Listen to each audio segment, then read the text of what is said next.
أعوذ بالله من الشيطان الرجيم. بسم الله الرحمن الرحيم. والفجر وليال عشر والشفع والوتر والليل إذا يسر هل في ذلك قسم لذي حجر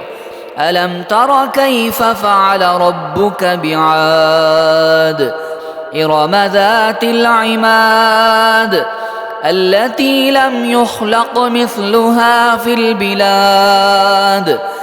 وثمود الذين جابوا الصخر بالواد وفرعون ذي الأوتاد الذين طغوا في البلاد فأكثروا فيها الفساد فصب عليهم ربك سوط عذاب إن ربك لبالمرصاد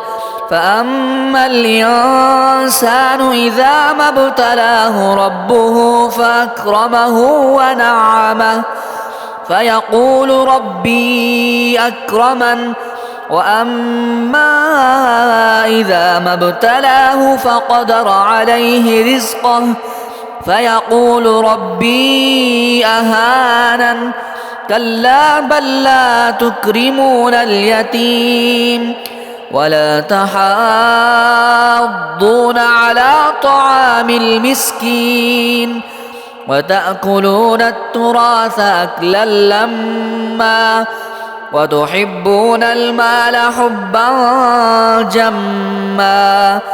كلا إذا دكت الأرض دكا دكا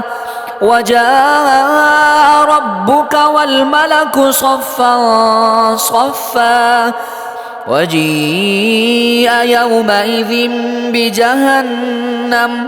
يومئذ يتذكر الإنسان وأنى له الذكرى يقول يا ليتني قدمت لحياتي فيومئذ لا يعذب عذابه أحد ولا يوثق وثاقه أحد يا أيتها النفس المطمئنة ارجعي إلى ربك راضية مرضية فادخلي في عبادي وادخلي جنتي.